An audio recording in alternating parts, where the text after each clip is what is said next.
clarify. You mentioned that a rope was pulled, tied around your legs and pulled beneath you, causing you to fall down and you sustained some injuries. You also told us that you had other injuries all over your body, and later on you were transferred to a different location. Just explain to us which location you were transferred to, and was it within the NIA premises? Ako yemen sata wolem wato me ni molu dun tanyola han foy koy ni keleta ina ta julo faynang e briye julo wafu doli e nyori bitum tumole boyta e kumbali ngulu baramata han fo ina ta nyappi kanjele ye muta briye muta e bitum ye fintindi je tumole ye samba bundo kono ako bari ye samba damen kutake labango teng wodum fanan abe NIA la korda kono jele ba fo ye fintindi bantale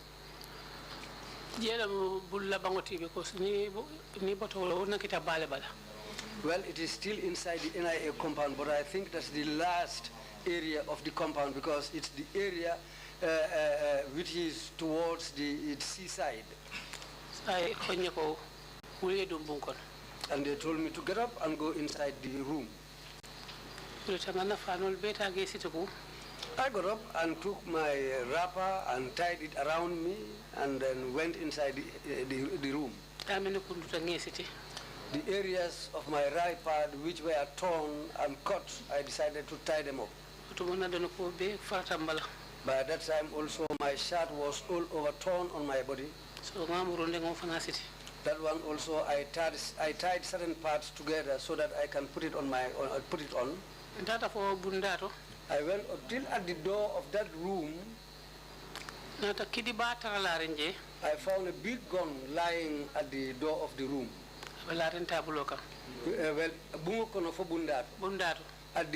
Just going inside the room, there was a table where I found this gun lying down. So when I saw that gun, what I thought was that they are coming to shoot me with that gun so that I'll die. So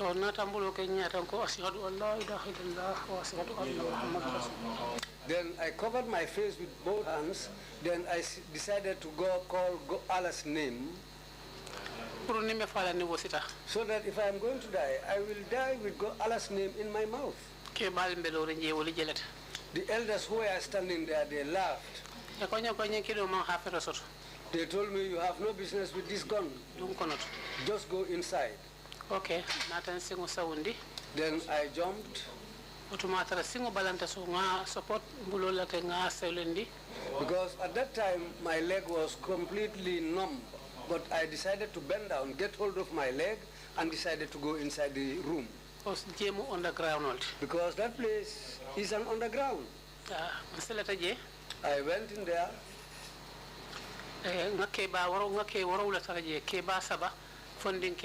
I found 7 men inside there, 3 elderly people plus 4 young people. They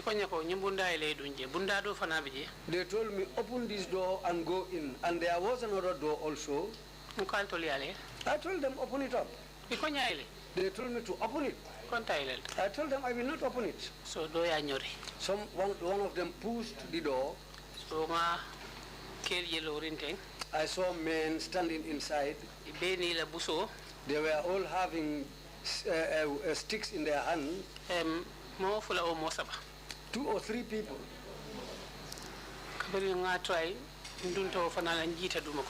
When I got in there, I went in and I went downstairs. So,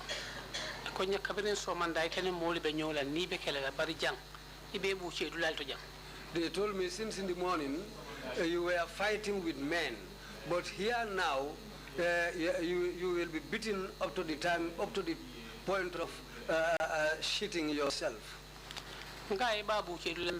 I told them, sorry for the language, I told them it's your mothers who will shit themselves. When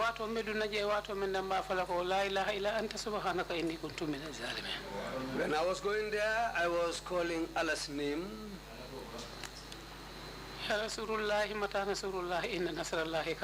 Then I went on reciting these verses from the Quran.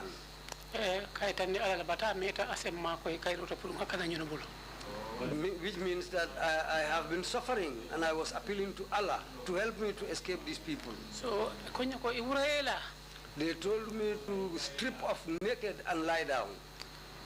They told me strip off quickly, there is no time, lie down on this table. I told them me to strip naked by myself and lie down here. I told them if any eye sees that I will be broken, One of them shouted and said, I said you lie down, you want to refuse since in the morning, you have been giving us trouble. You said you are a lion, but we are made of zebra stuff. I told them I found people here whose mothers have not been married. They told me you've started insulting again. I said yes, your mothers were not married. They told me lie down. I told them no, if you see that your eyes will be spoiled, I will not lie down. Just starting. And they were given the go ahead to start beating me. One of them got up and hit me.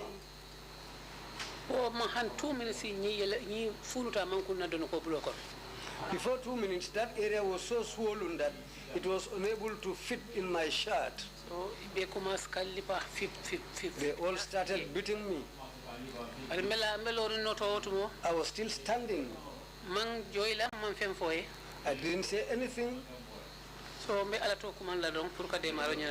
didn't revenge. I was only reciting certain verses from the Quran. And I went on reciting the same verses. So I continued reciting these verses. That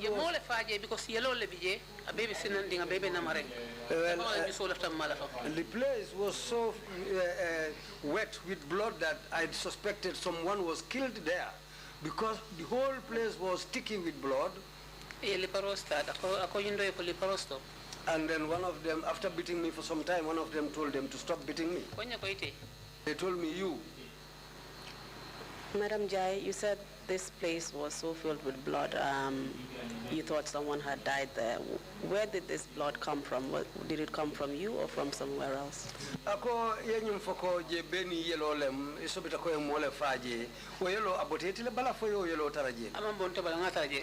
The blood is not from my body. I found that blood there. There was a table there. Roto. A rod was in the wall inside the room there. It was the concrete was made with that rod inside. There was a road type on that rod. And the rope came all the way down. That was also tied. They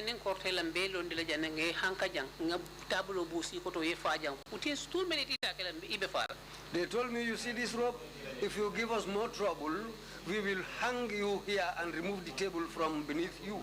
And you will die here before 2-3 minutes. I told him, well, that's your own, those are your words. But I haven't heard them from Allah.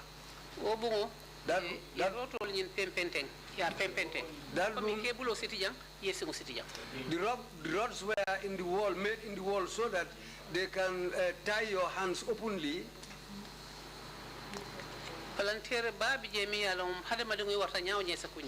There was a big window also. However big a person is, you can fit into that window. When they opened that window, the waves were hitting the wall around that window.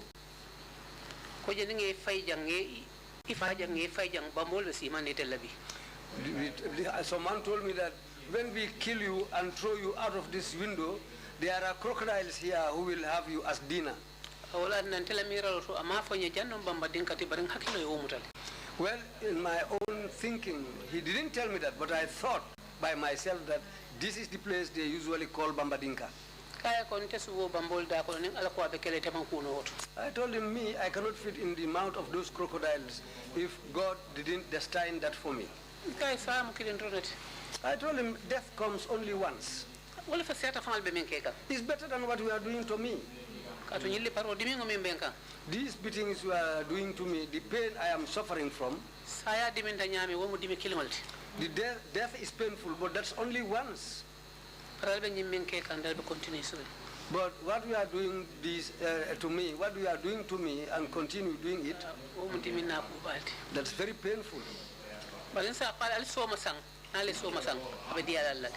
But I want to, what I want to tell you now, think of tomorrow. You have to buy tomorrow. Well, if you buy tomorrow, when that day comes, you will find it. You will get that will be fine for you. Ni be li parola dolle katara control o ke ba woro lo min en tambite le saloto. When they are beating me, there are people who were counting the 7 people I passed in the first room. Will be control dol ba fala 1 2 3 dol ba fala 1 2 3 be control o. Some were sitting there, some were counting in French, some were counting in English. So ke ba min be kono e kanyen ka mo be control ko le fojelu. There was one elder man who asked them how much, what are we going to count, up to how much? Koy nyimu so anin solo sane be count solo sande be count kili momo 35 cots. And one of them said, this woman, we will treat her the same, we will give her the same treatment as Solo Sandeng. We will give them 35 cuts. After they beat me up to the point, I think that's when when they stopped counting. It will remember banta salo to kumata excuse. When they were, those who sitting in the other room said, okay, excuse. So that's the time when they opened the door.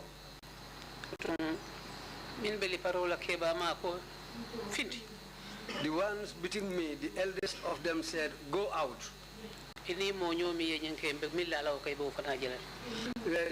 companion, what we are going to do to your companion, you will see that also. So what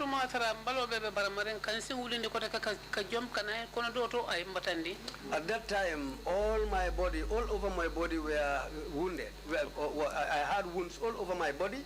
To even leave that room and go, I cannot raise my legs. Then that's the time they pushed me. I fell in the other room. Please take your time, Madam Jai. I know this is very painful.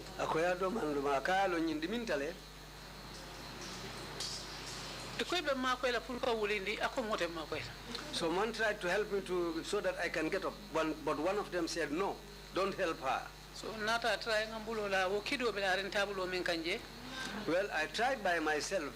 The table where that gun was lying, nata tabulo mota ngatra fo bultallota.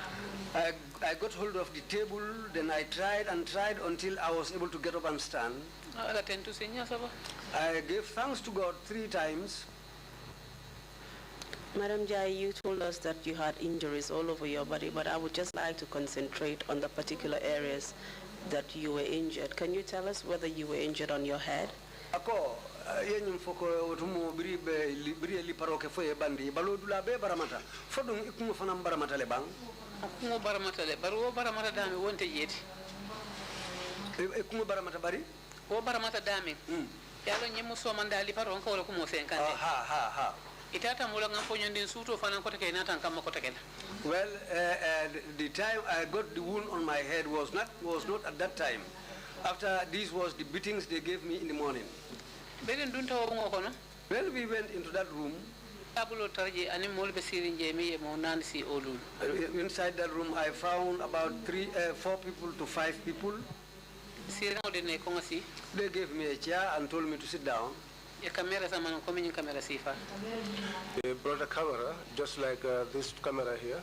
Madam Jai, before we move forward, I just wanted to establish what injuries you sustained after you left the cells that you suspect was Bambadinka.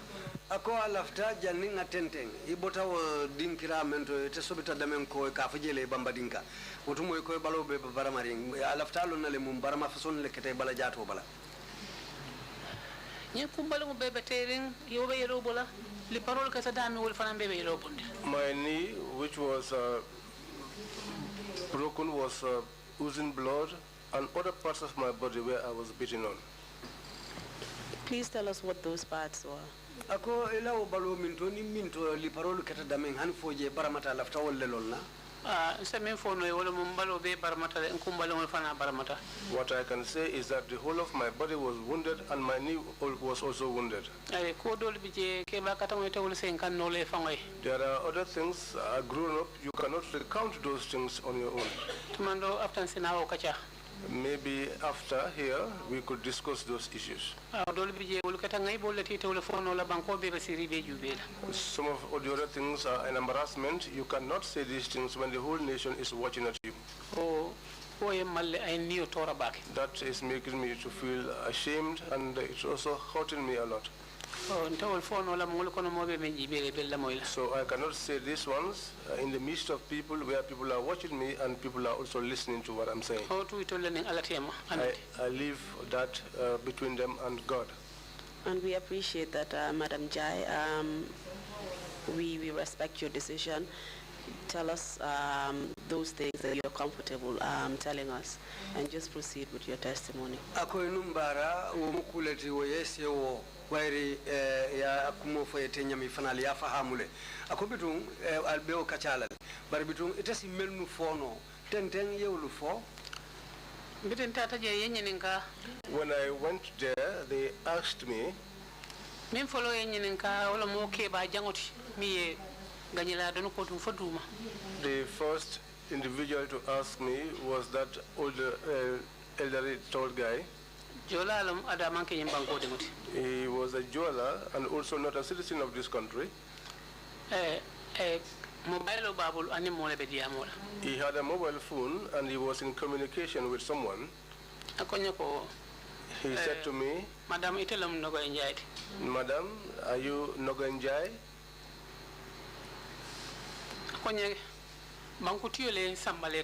He said to me, the head of the owner of the country is the one that sent me to you. I asked him, do you communicate with God? He said to me, no, the one who owns the country at this moment. I also told him that that would be God. He asked me, to whom did God entrust the country to?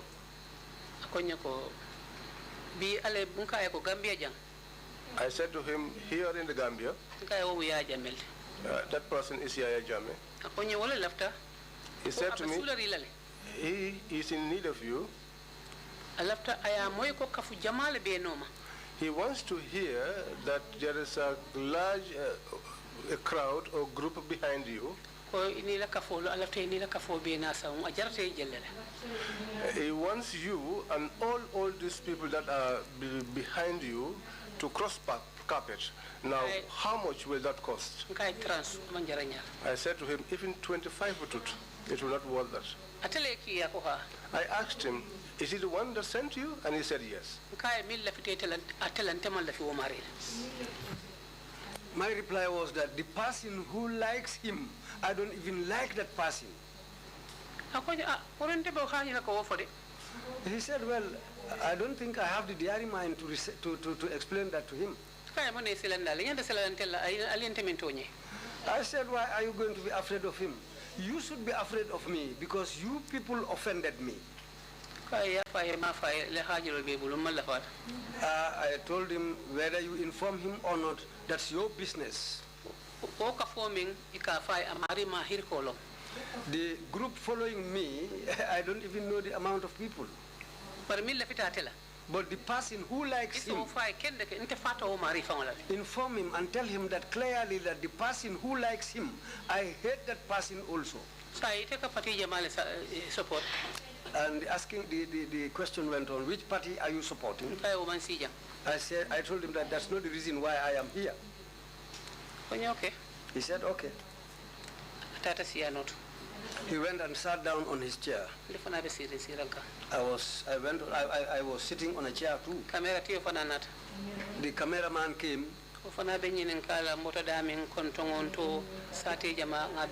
He was asking me my name, my surname, where I came from, and some other questions, and I gave him all the information.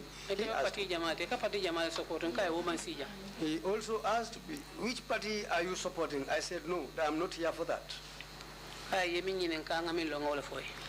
told him that what you asked me, what I know, that's what I'm telling you. No, that's what I told you. He asked me, what is that? I said, these people found me on the road. They arrested me and brought me and beat me up. That's all what I know, and that's what I can tell you. He asked me that question twice. What I know, that's what I tell him. And God is Allah is my witness. I just told him the truth.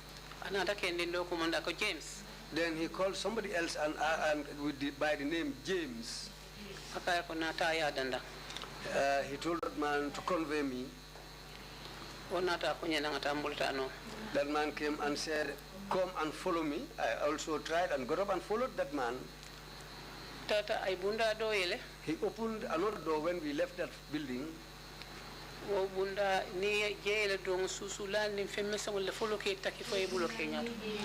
The moment you open that door, the first thing you realize is the room was full of mosquitoes, plus other flying insects and a lot of other things that you see in the room.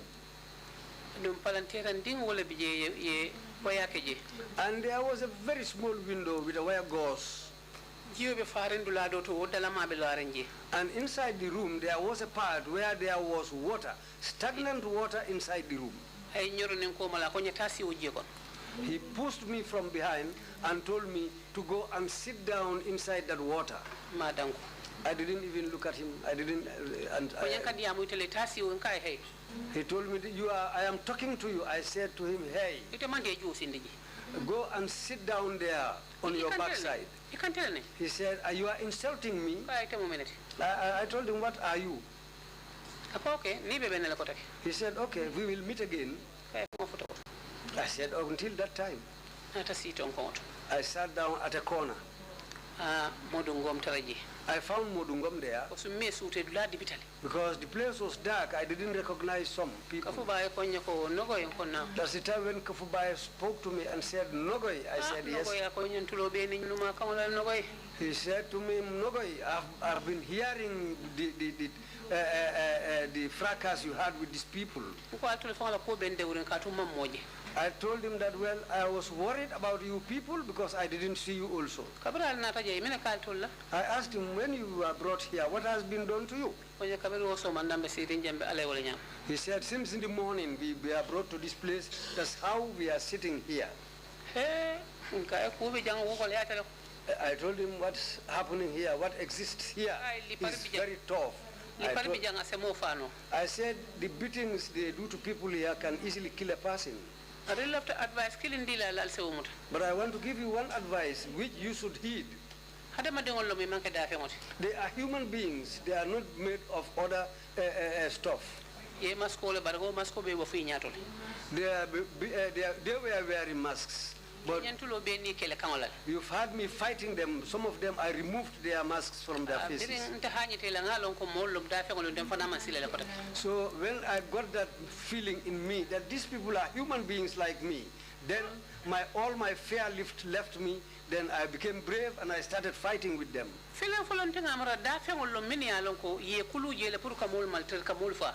Formally, I thought that they were animals who were trained there so that they can kill people. So, but when I became brave and removed some people's masks from their faces, I realized that they are human beings. They are just wicked. Don't be afraid of them. If anybody hits you, hit back. If they tell you to strip naked, refuse. The shirts or the garments you are wearing will reduce the pain of the beating. If they hit you and you revenge, that will also take some time. If their counting is completed, then they'll leave you. This is what I can tell you. You should all have your faith in Allah. Don't leave Allah behind. I sat down. They came again and opened the door. They brought in Solo Sandeng and pushed him inside. The same man called James. They told him to go and sit in that water, that stagnant pool of water there. I told Solo, don't sit in that water. He said, well, these people said I should sit in the water. I got up and I held Solo's shirt and pulled him towards me. They opened the door and called Modungom. He left, and that man also, I had them beating him. After they left him, he came back. They called Kafubayo. Dembo Jabang or Ibrahim Jabang. They came for him and took him away, and he was also beaten. When they returned, all of them were bleeding, especially Modungom. He was bleeding seriously. At the end, he had to use his mouth to drink his own blood. The way how he was bleeding was so bad. I shouted to him and told him, you want to make yourself mad? I removed my head tie and started wiping blood from his body so that he will stop what he was doing to drink that blood from his own body. I took off my wrapper and spread it on the ground. Can you tell us where Modungam was bleeding from?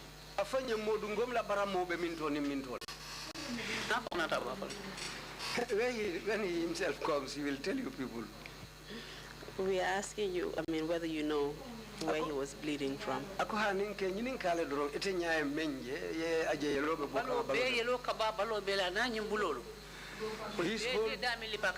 His whole body was bleeding because wherever they beat him seriously, the skin splits.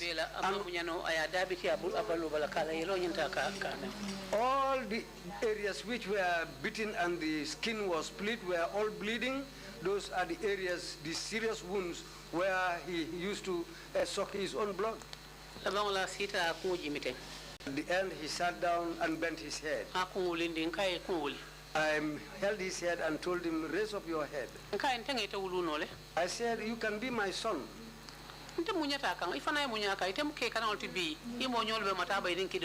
What they did to me, I was able to bear it. You are a man, a young man. You should be able to bear it. People like you are having guns at Mataba.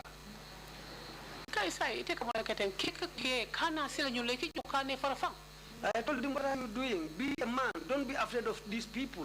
Let's all believe that this was destined by Allah. Let's all have faith in Allah. So, we were there, so was sitting near me. Solo told them, wallahi, this woman is a valiant woman.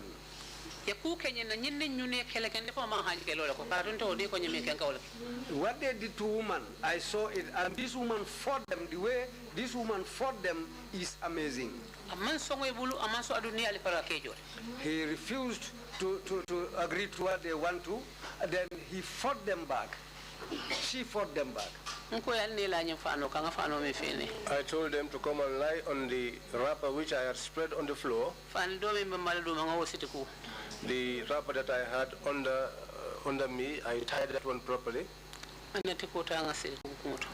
took my head tie and tied it properly also on my head. I told them, all of you lie down and stretch. I got up and started massaging their bodies.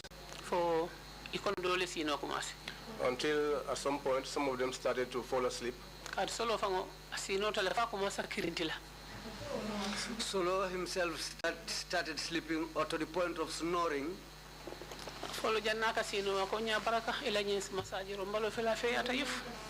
Before he could sleep, he said to me, thank you for the massage. My body is now a little bit better. But he also said to me, you two, you lie down. Very soon they will come because they used to come during the night. I said to him, there will be no releasing here. It's only beatings that will take place here. Madam Jai, can you tell us the pool of water that you described where when each of you came in, you were asked to sit in that pool of water? Do you know what it was? Ako Madam Jai, ko jiwo membe bungo kono ne yemen dundi na ikafale aliyeta si o jiwo men kono. Foya kono sile munji fason nemu. Sumuna kesolo sumuna. It was a urine. Kabol belorinje. There were bottles standing there.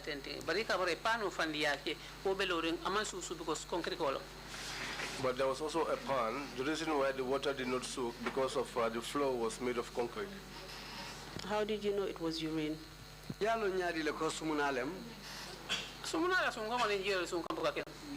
smell of urine and that of water is not the same.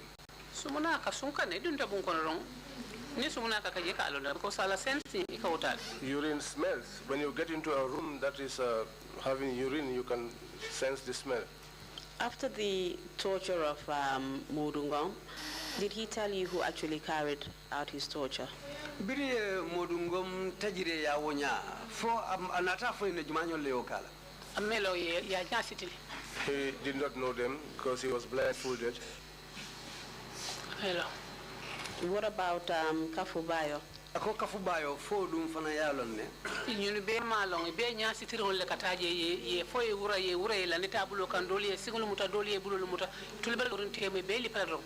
All of these ones did not know they are torturers. They were blindfolded. Once you get there, you are stripped and placed on the table. Your hands and feet were held and you were beaten. How old was Kafubayo? Ako Kafubayo isi alono la sanjile soto. I cannot state his age, but he was elderly. He and Ibrahim Jabang were elders. You already mentioned that Modungom was a young man. He's a young man, not yet married. Please tell us what happened after you started massaging all the men and they basically fell asleep.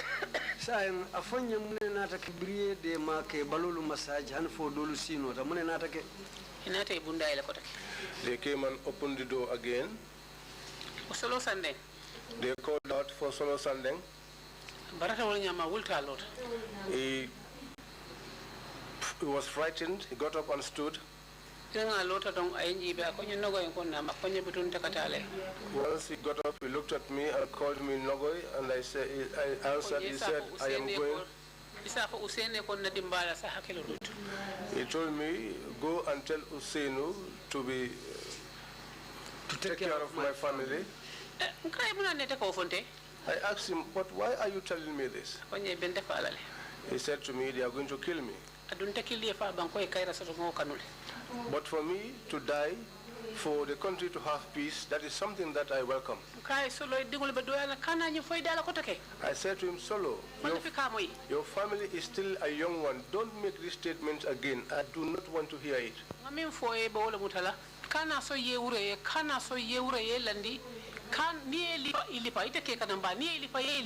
What I said to him, just hold on to that which I told you. Do not allow them to strip you and to beat you up. And when they hit you, hit them back. You are strong. Don't allow them to beat you. I asked him, why would you allow these bastards to beat you anyhow they want? When they hit you, it will pain. But when you hit them too, it will pain. Because I said to him, these people where they are now, they are all smoking of alcohol. So when you hit them, they will fall. So do not submit yourself to them so that they will beat you and kill you, because your family, your children are still young. Then he laughed and said to me, but there are many, and I am alone. At that time, I was saddened. He went outside. He put one of his legs across at the door. One gentleman came and tied his face. and he was taken at that time. We were inside that room, Modungom and Kafubayo, but we heard him screaming. I said to Kafubayo and Modungom, are you hearing Solo's screams? Just as we finished that conversation, the door was opened once again. And they called out, Nogonjai. I said, what is it? They said, come and answer. So I got up and I picked up my wrapper, trying to properly make it.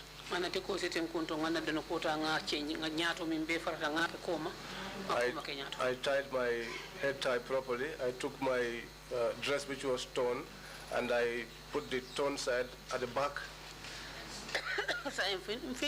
So I went out.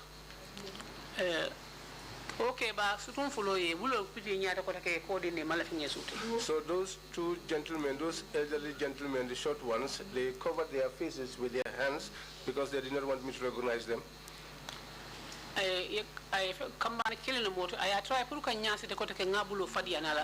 One gentleman again tried to blindfold me, but I hit his hand. I said to him, do not touch me with this nasty cloth. He said to me, but if I do not blindfold you, I'll be accused of not doing my job. So I asked him, so tying the faces or blindfolding people almost the age of your mother, is that the work that you are doing here? Then I told him that you better think of tomorrow, because tomorrow is inevitable. It will come one day. He said, well, the reason for this is the place you are going to, you shouldn't see that place. I said to him, I think those people whose mothers were not married are the same people who are beating Solo. So what are you hiding from me? Let's just go.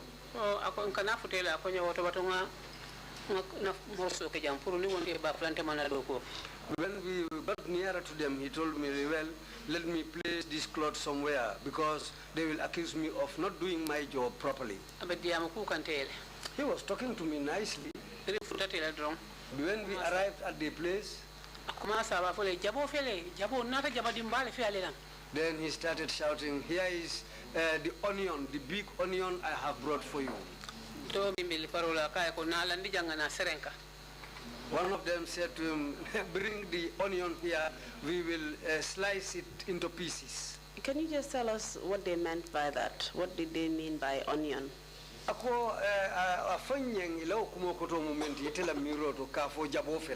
did you understand it to mean?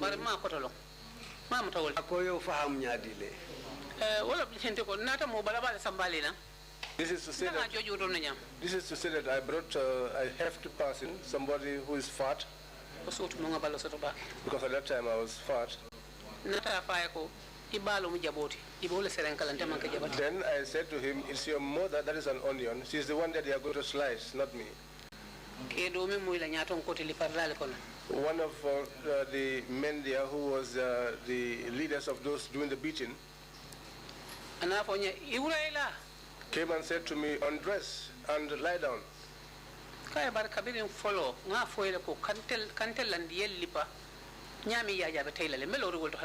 I said to him, from the inception I told you to strip me naked and beat me. Any eye that sees me will be broken. It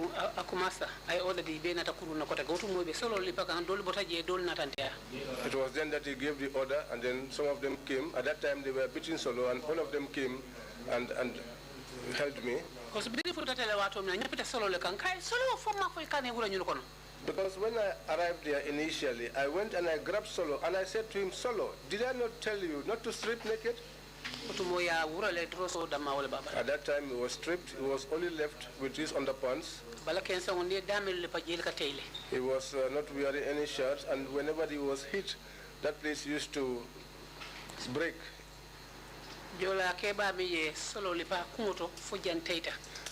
There was one elderly Jola man that hit Solo on the head and broke his head.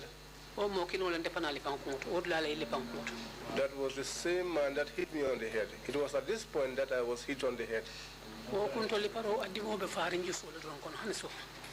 That beating on the head is still hurting me in my heart up till today.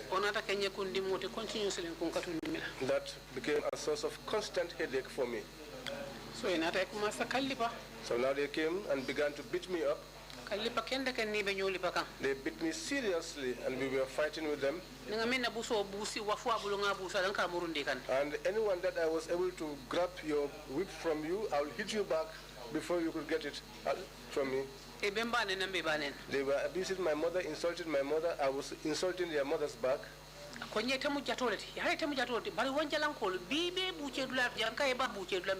were saying to me, you say that you are a lioness, but today you have met with zebras. You will know.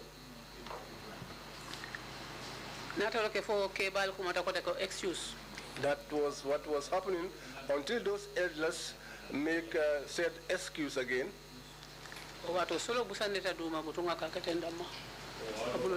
At that time, Solo fell on the ground and he was doing like this. At that time, my chest became so congested that it was difficult for me to breathe. When the guys gave the signal and said excuse, then they brought me and sat me down. The leader of those who were doing the beating, they took up Solo and took him up. Someone came there and said, Tamba Mansere. Well, that's the time I got up. I got this name, which I was unable to forget again. They said this man refused to get up. He said he wants to die, but he will die. It was Tamba Masre who gave that statement. Then he came and asked me. I was sitting down. He asked me, what is your name? I told him my name and my surname. And then he said to me, this Solo that you were grabbing onto, what is he to you? I said, he's my loved one. And he loved me that much so for humanity's sake. And he said to me, who do you support? I'm a member of the UDP. Die hard, I'm a real UDP, 100%. I said to him, die hard, I'm a real UDP, 100%. Since the party was established, that was the party that I joined. I never had any other party. Because that is the party that I love. Am I no right to support any other party? Then I said to him, do I not have a right to support any party? So if I do that, why would you be asking me about it? Am I not a citizen of this country? I am a UDP, a die-hard member of the UDP. He asked me, who is your leader? I said to him, lawyer Usenu Dabo. Can he take care of this country? I said to him, you would not know that until you give him the chance. He said, you didn't say that he is sleeping with you people in the bush here, and now you are talking about him ruling this country. That's the time when I said, may Allah save us from that. That man came from a very pure and religious family. Don't ever tell me something like that again. He repeated again and said, himself and this Solo are just sleeping with you people in the bush. I told him the man who sleeps with me in the bush is your father. He told me, you are a harlot, your daughters, and even your mother. I repeated the same thing to him. I told him, your father, your mother, your siblings are all harlots, and you are a harlot. Akoye? He told me to shut up. I told him I will not shut up. A small man like you, a small boy like you talking, why shouldn't I reply? He asked me, are you saying these things to me? Are you insulting my mother this way? Since the morning you are insulting my mother. Do you know who I am? I told him I do not want to know who you are.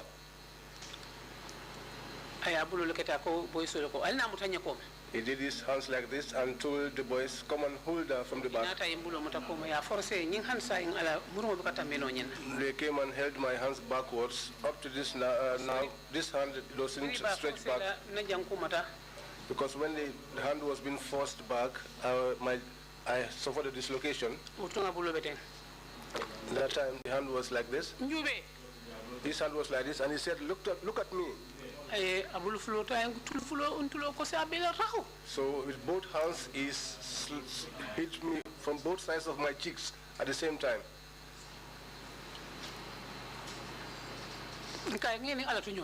I said to him, I leave you with God. He slapped me again, twice. For the third time, one man who was sitting beside me, rose up, it's a tall fellow.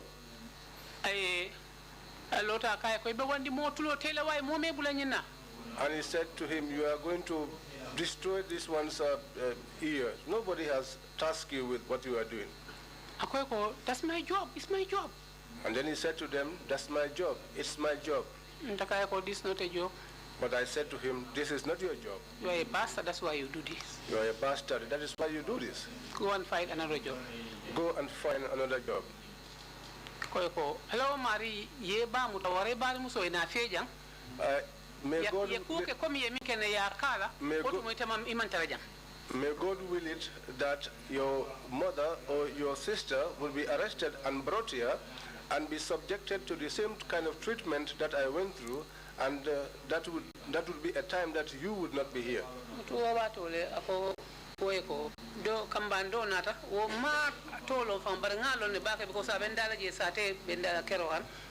It was that time that one young man came. I do not know him well, but I know him somehow because he lived close to where I was, where I live. He lived from in Kirwan.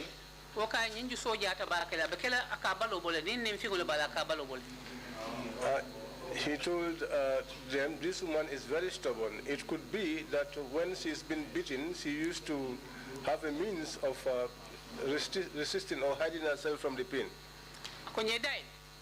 And then he said to me, open up your mouth. Let me look at your tongue. I said to him, put your hand inside and see. If I did not cut his hand, then he was lucky. He held my finger. He turned it and it broke. So it was just pointed like this. But I held it and I forcefully tried to return it back to position. At that time I was shivering, my whole body was shivering, my hands were shivering. He was about to fight with this individual. That other young fellow told him that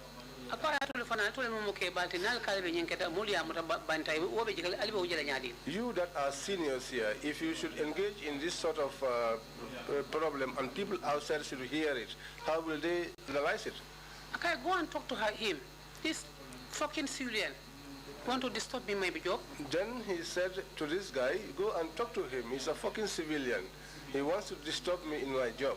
Okay, you fucking soldier. Then this guy said to him, "You fucking soldier." So I will talk. Then he got up again.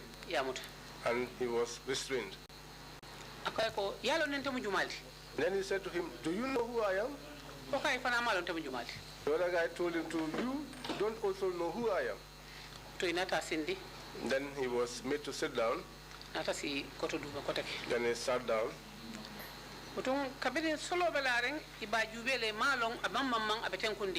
That time, Solo was lying down. They were looking at him. He was not shaking. He was not moving. Madam Jai, I have to interrupt you again. We are running out of time. We've come to the break. Mr. Chairman, I was just wondering whether we can take about 20 more minutes just to wrap up the witness. And then after lunch, we will proceed. Madam Jai, ako wato bedoya kanne wato deteta so kadiamu chairman ya kafai mkofo nti na daha fulanja mutajang ni obutala between insinate and tembang. Council, you may proceed, please. Thank you. All right. Thank you. Madam Jai, I just want to tell you that we have very little time left. You have explained the horrendous torture that you went through and the torture that you witnessed being carried out as well on Solo Sunday.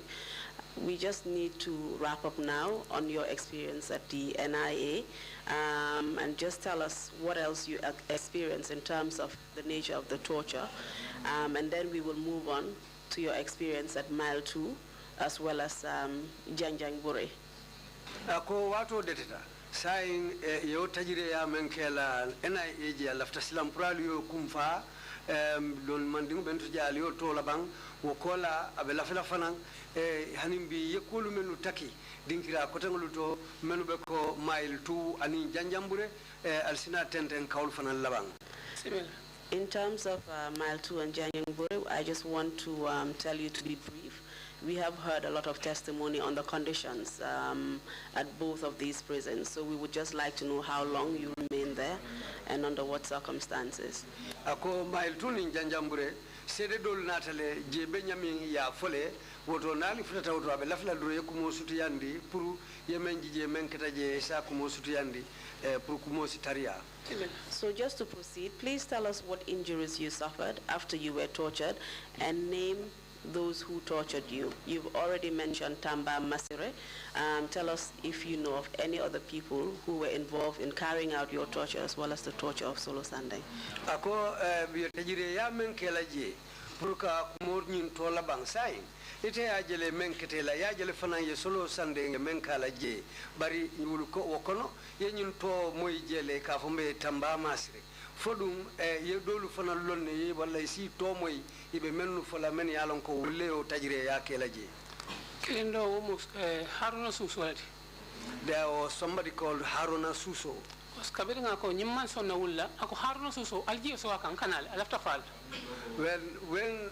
one of them said this other one has refused to get up, then he said, Haruna Suso, bring water and pour it on him. So that was the time when they brought water and poured it on him. Solo Sunday. That was Solo Sunday. I thought that he was lying down there, but when they poured water on him, he just shook himself. Then that was the last time. He never moved again. So one came and held his hand. Haruna Suso, I do command the Akayako. Jibril Salah. Then Haruna Suso also called somebody's name. I'm not quite sure whether it was Jibril Salah. Jibril at all.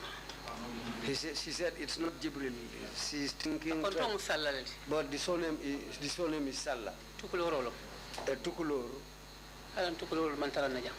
You know, we don't have a lot of Tukulors in the Gambia. Most likely, he is also a foreigner.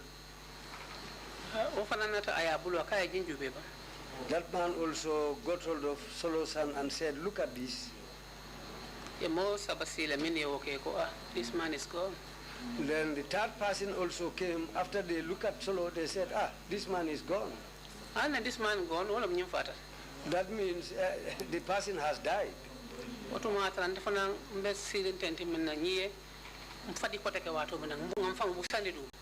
That was the time when the last time they hit me, I decided to fall down. That was done by Tamba Masire. So, then I turned on my other side. That's the time he said, Haruna, come and help me. Let's take him to that other place. He was dragged, not lifted up. They dragged him into another room. They laid him and stretched him up. I was lying in the Bahama looking at them, what they are going to do to him.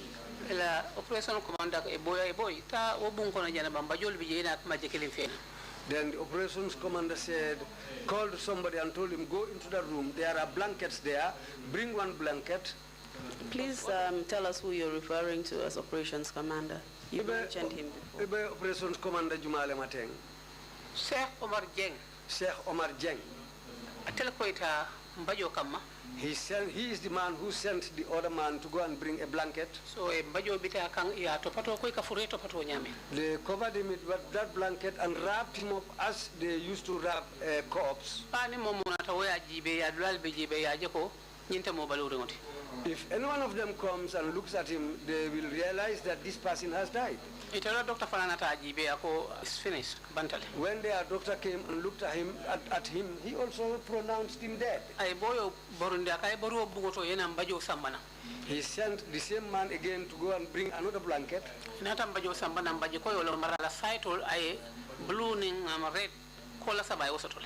That blanket was also brought. It was a white one, but there are blue and red marks at the ends of the blanket.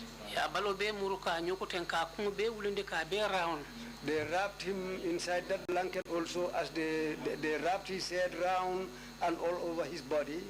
Any other action came mankumbo. I didn't do anything, I didn't cry. Because if I cry, I knew exactly that they will kill me, so that I will not spread the news outside.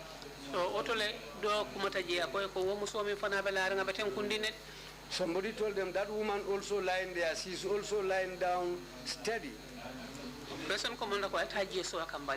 The operations commander said, go and pour water on her and see.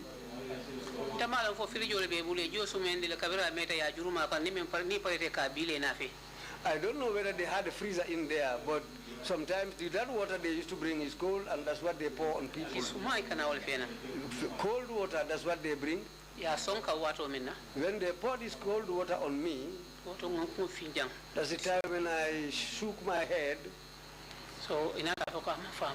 Then they said, she's not dead, she's not dead. The men sitting down there, they whispered to each other and said, take her away, take her away.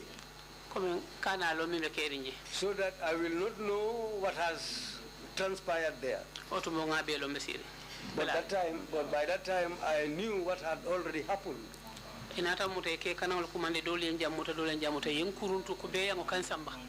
that's the time when some men came and got hold of me. They dragged me like an animal. By that time, all my nails were broken. Because Tamba Masire with his boots came and stamped on my legs. Even before falling down.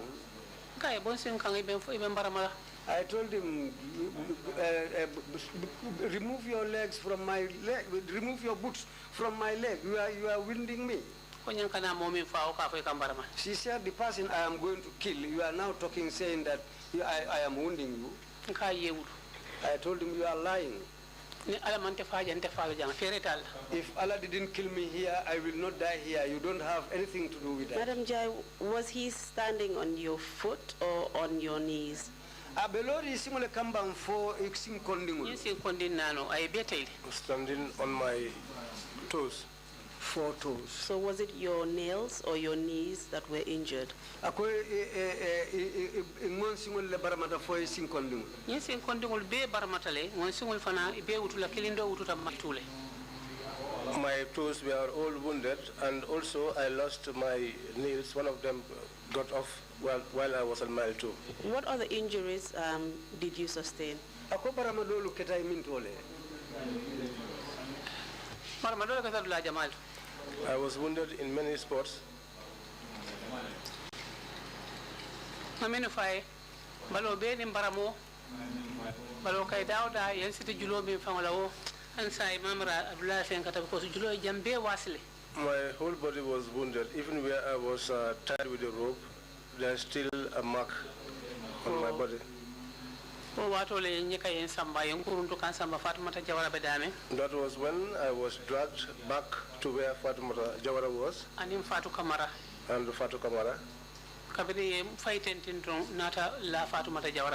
So when I was thrown inside, I lied down on Fatumata Jawara. I had previously asked you about Fatmata Jawara and Fatmata Kamara, and you said you didn't know where they were.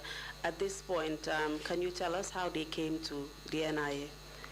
Ayalo atamta yininka ako Fatmata Jawara ni Fatmata Kamara foi meje ko utumo ko meje ako foi alu ne natanya min NIA bang. Yes, amana motobala. Yes, they brought them in a truck. Ko so watu belli paka parki jele. That time they were beating me. I saw them. The truck came and they were being disembarked and they were taking the men away. They were blindfolded and then brought along. That was when they came and they bent down where I was and they said to me, they said to me, you said that you are not aware of anything that was happening, but Fatumata Jawara said that it was you and Sonia who are the leaders of the people who were out. I said to them, no, she did not tell you that. I'm not mistaken because and if at all she did say that to you also, she was not mistaken because she is a child. Because that time she was panicked and what she was saying, she was not even aware of it. Fatumata Kamara Kamara too was brought and beaten.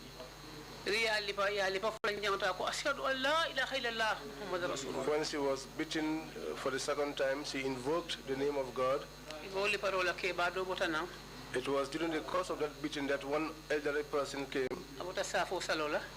from the evening prayers.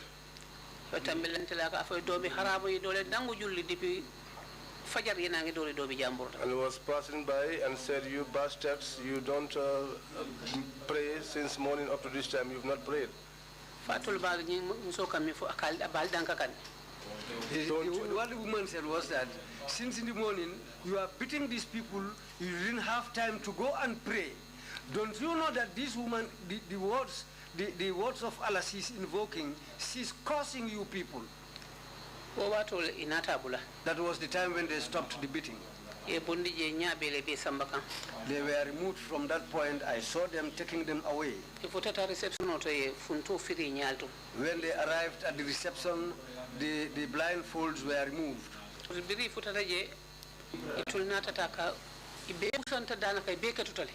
When that was done, they all fell down. It looks like they were even fainted. So that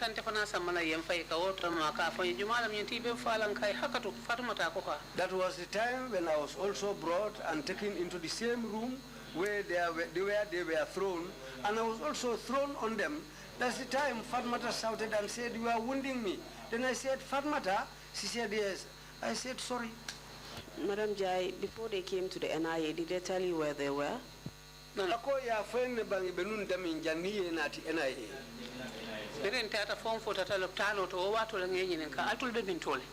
we got to the hospital, that was when I asked them, where were you? And then they said to me, we were at mile 2. They said to me, we were worried about you because you were the only one who was absent from us. Paral dulato yen samba straight katama NIA. I told them that when they took us away from the paramilitary headquarters, I was taken straight to the NIA. Before they were taken to the hospital, they had all fainted, and I screamed. At what point were they taken to the hospital? Was it before or after their ordeal at NIA?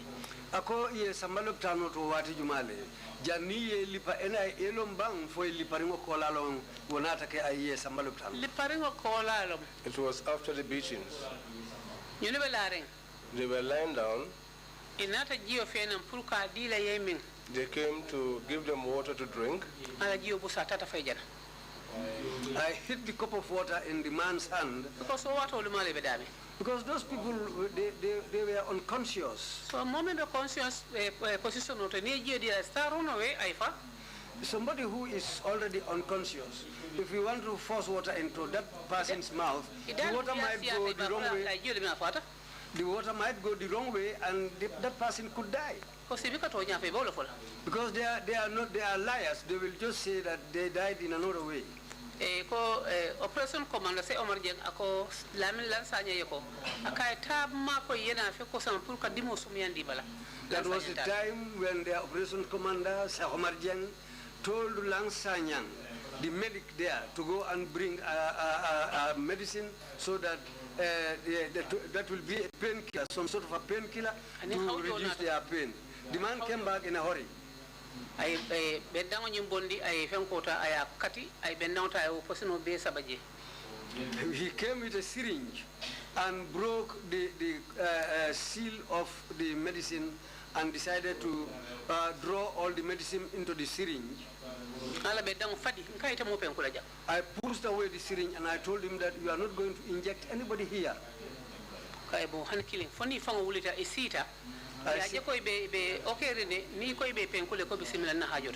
Unless they got up by themselves and decided to take the injection by themselves, then that's not a problem. But the condition they are in right now, I will not allow you people to inject them. That's the time I pulled Fatmata Jawara towards me. Fatmata Kamara towards me. But by then, my hand was so swollen that whatever I hold, I have to use my two hands. But at that point, I forgot even my own pain because of unhappiness. I said, let's all be and have faith in Allah. We have nobody to stand for us here, but only Allah can stand for us here. I told them to have faith and have courage.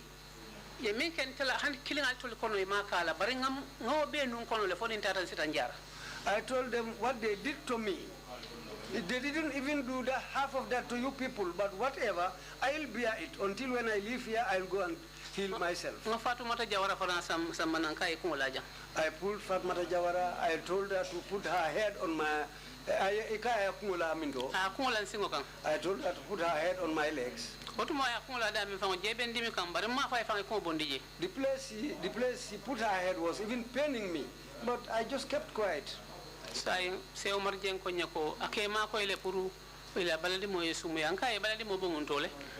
Sir Omar said to me, he's assisting them so that the body pain will subsidize. Then I asked him, where is the body pain coming from?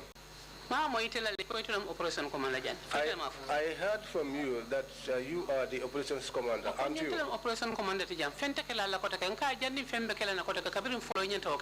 Then he said to me, I am the operations commander, and nothing will happen to you again. I said to him, then that should have been said in the first instance. I am not schooled, but I know as an operations commander, you are the one who operates everything the way things should go. If you had given the instructions that we not be beaten here, nobody would have beat us. And now you come here and talk to me about being an operations commander. Madam Jai, I know that you want to say everything that you want to say, but we really are running out of time. I don't know if we can proceed to the hospital and what happened there, and then quickly proceed to what happened at mile 2. Thank you. Akayalone kumujama beda ilafta menu fala barbitun saing watu le deteta nsita l'hôpital to menketa je okola nsita mile 2. A lot of battle I commando ko F. He stood outside and called and said F. Dress, and said, dressed up, a vehicle is coming to pick you up. Then I saw a vehicle coming and a lady alighted from the vehicle.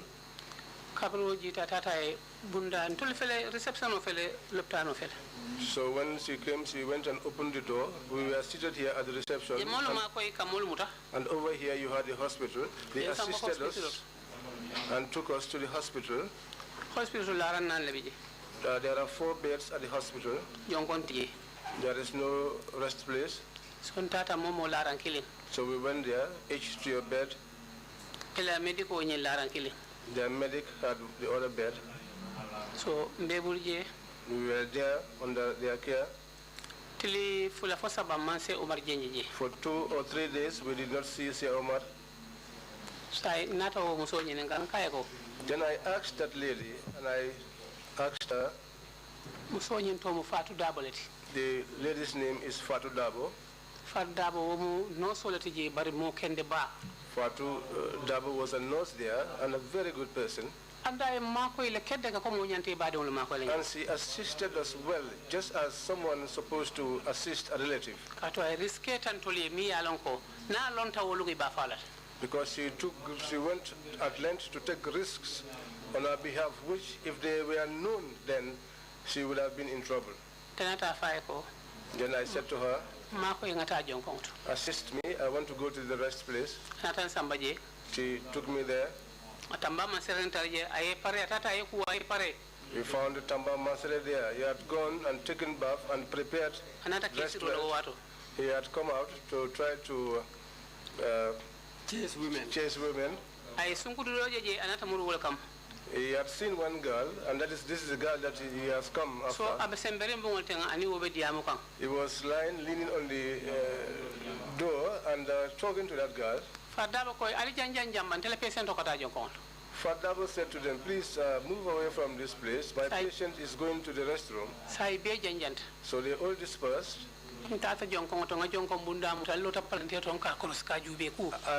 to the restroom and I held the door of the restroom and I was looking through the window and observing him. He signaled to the girl to follow him. When I came out, I told Fadabo, this man is the man who gave me all these wounds on my body. He is the man who broke my finger.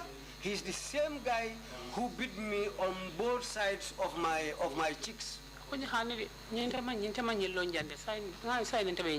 Fadabo said, well, I don't know this man. I don't see him around here usually. I don't know him. So, not a mistake.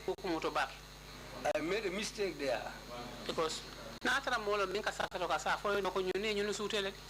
if she had been somebody who gossips, she might have informed them that this lady has recognized you people. They might even be punished for that. That's the time I remembered that. She brought me inside the room and she went out. When she came back, what she told me that was, hey, Mother Nogo, you really recognized this man. Then I kept quiet, I didn't say anything else. So I didn't want even to talk with her again.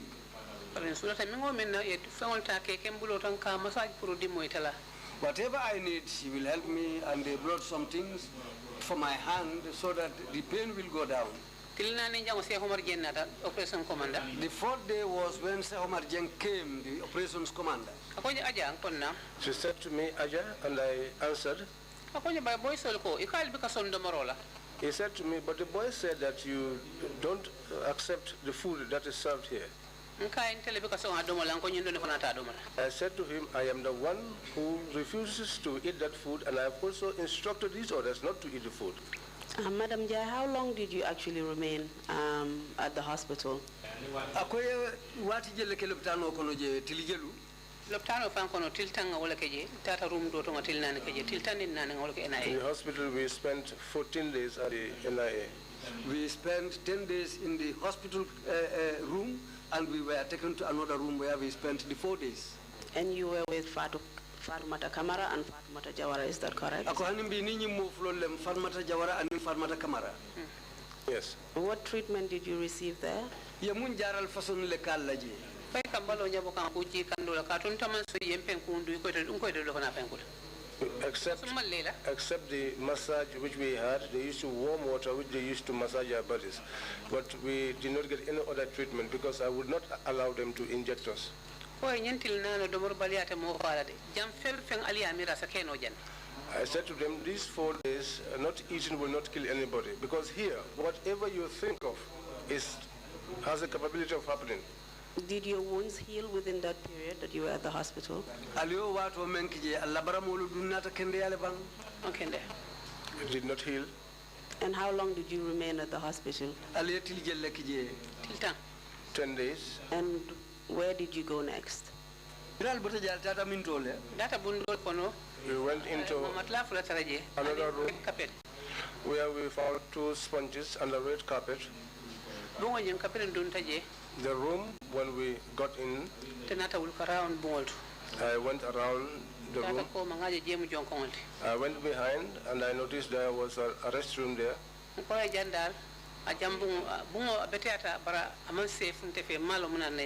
I said to them, well, this room looks safe, nice, but I don't think it's a safe place.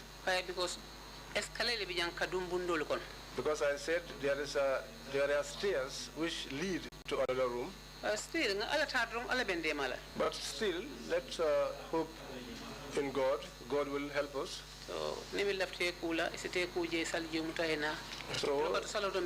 if anyone wants to wash, you could go there and wash. If you also want to perform ablution, you could go ahead and perform ablution. All we have here is to keep praying to God. And after you left the hospital, where did you go to?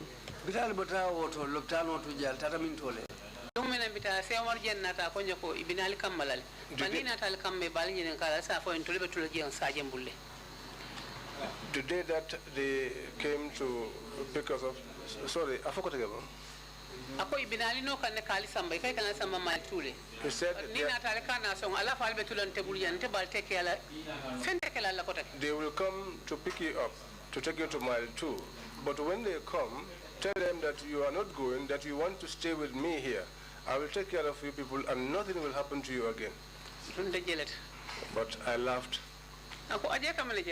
And he asked, Aja, what are you laughing at? Because I found it, I let jump for it and fail. I said to him, because your place is funny to me.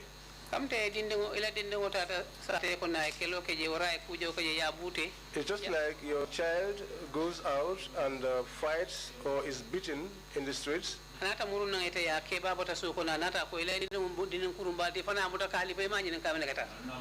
it's like you also, somebody comes from outside and tells you, this child is a very indisciplined child, and you went ahead and beat up that child again, even without asking the child what he has done. And once the child starts to cry, you become scared or frightened, and what do? You get a toffee, you take a toffee and give to this child, trying to placate him to keep quiet.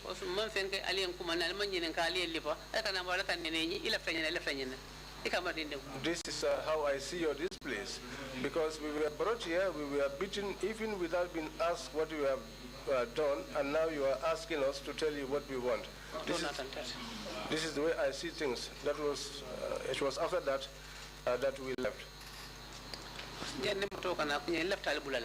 But before the vehicle arrived, he said to me that he wanted to release us.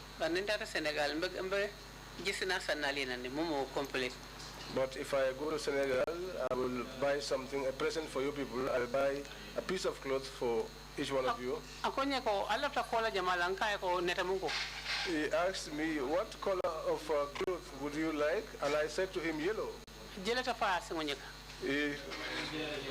He laughed to the point of raising his legs up. He asked me, whether are you still people following the UDP? I told him that if you see me out of the UDP, then I am dead. But even if that happens, my siblings will continue with UDP. Because the three of us, it is in our blood. They came for us and took us away. Then I didn't know anything else about them again. We thought that we were going to have an easy time. On the whole, we were going into another hardship.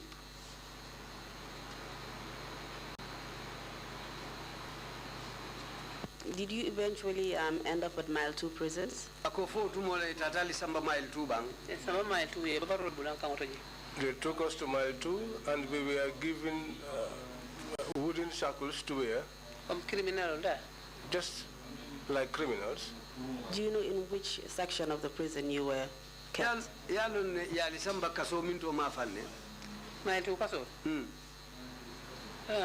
Female gate. Female gate. The place you were you there with only women or there were other men there? There are no,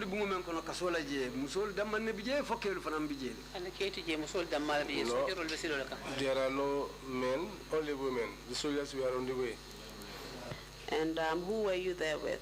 The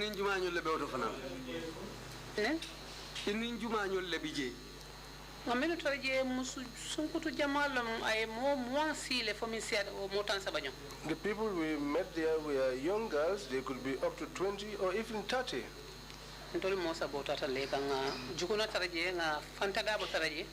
We went and joined them. We also found Juguna. We also found Fanta Dabo. And you were with Fatmata Kamara and Fatmata Jawara? And told Samba remind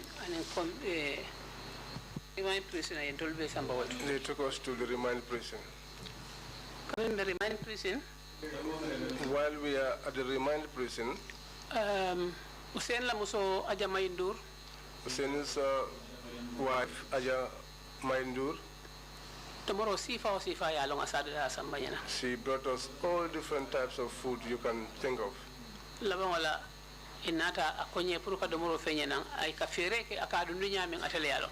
In the end, they used to bring the food inside, but whatever strategies she used to do that, it's only known to her.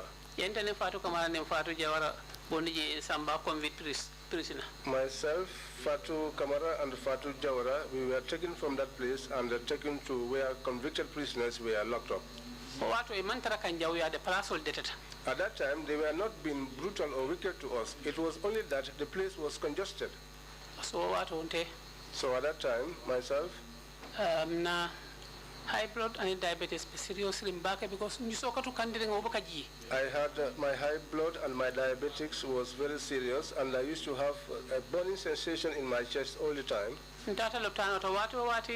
Is 200 plus or 190 was ifal. And each time I go to the hospital, they will charge me 200 or 190 plus. So, after when it was fasting time, I fell ill and I fell down. Inata commander okay told Nata. No prisoners made a call and the nurse came. They took me to their clinic. Check 5 minutes. When I got to the clinic, I was checked and the guy said to them if she had spent 5 minutes over there, she would have been dead. He gave me a tablet and said I should put it under my tongue, and gave me another tablet and said that I should drink that one. They called an ambulance and I was put in.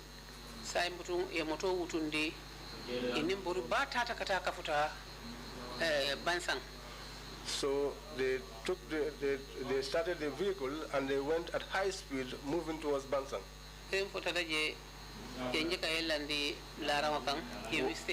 When we arrived, I was put on a bed and I was examined. At what point during your stay at Mile 2 were you taken to Bansang? Ako wati jumala yalo ibenu Mile 2 le. Sai wati jumala na tebondi Mile 2 foka ta fo by Sambala Bansang. At that time I was not aware. I just suddenly saw myself in Bansang. Where in Bansang? Bansang Minto. Bansang Loptan Bako, no bidding for the Jedro. The Bansang mean hospital.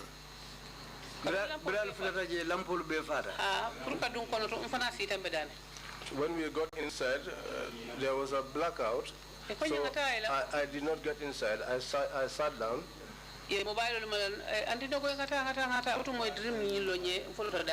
So they said that we should go inside. They were telling me, Antinogo, let's go inside. Their mobile phones were on.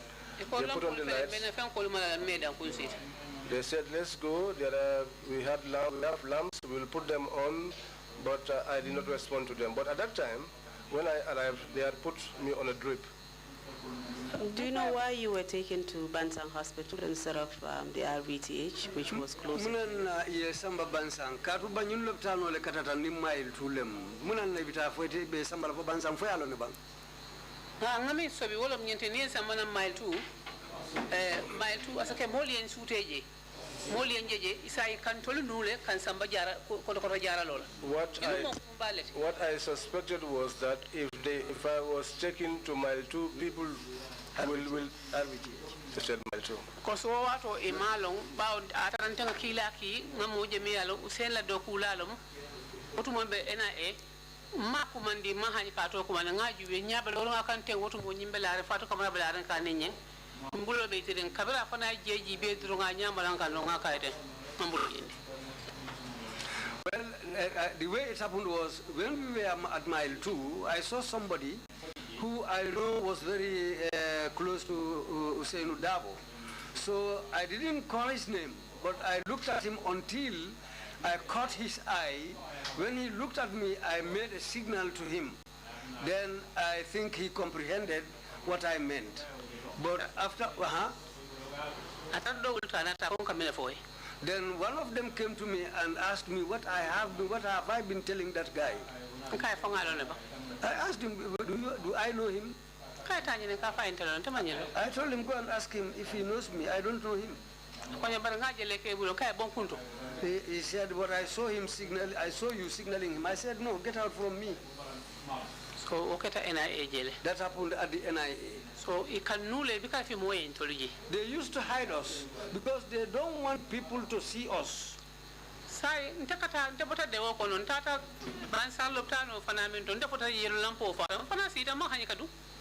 Well, we were suffering at Mile 2. When they took me to Bansang, I became conscious. Then, by that time, drips. I was in drips. They fixed drips for me.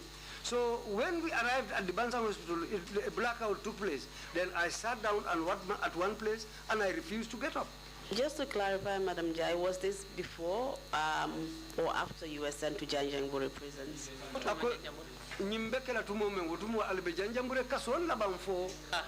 Yes, that they had already taken us to Janjanbureh prison by then.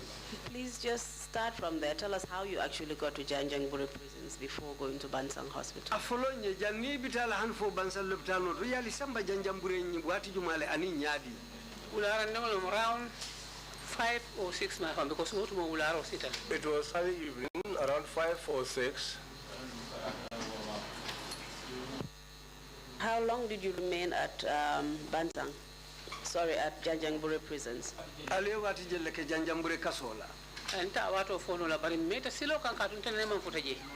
cannot estimate the time, but it took a long time on the way going.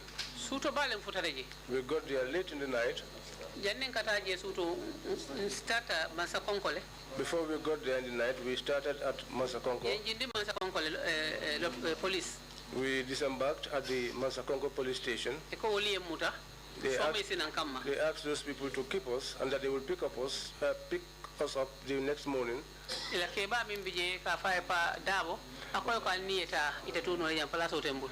police said at the station called Padabo said to them, take them along. I don't have the space to keep them here.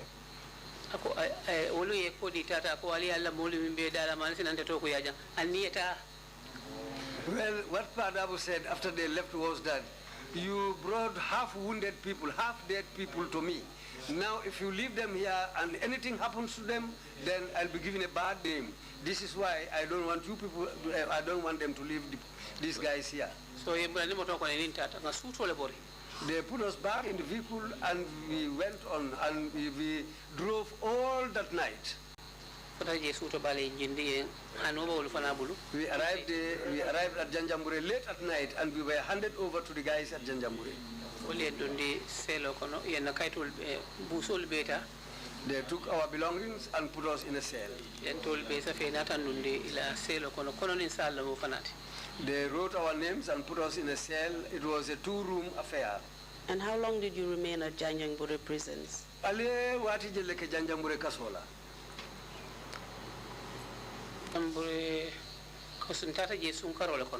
We went there during the month of Ramadan. I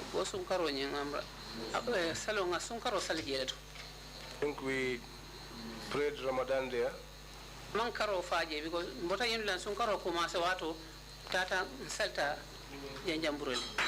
We started the fasting here, but we did the prayers in Janjambure. Even the court session found us in there. That's where when we were in that hospital, I said I will not get inside except the lights were put on. One prisoner lady came, she's from Makati.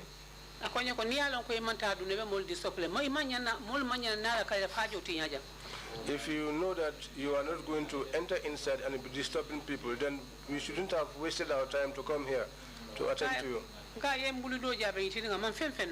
I said to her, do you see this hand? It is swollen. I am unable to do anything with it. But if I slap you with my right hand, I will break your head. Because the anger that was in me, that is in me, if you know that, you will not even talk to me. You mentioned that your trial started during the time you were at Janjambure prisons. Can you tell us how that came about?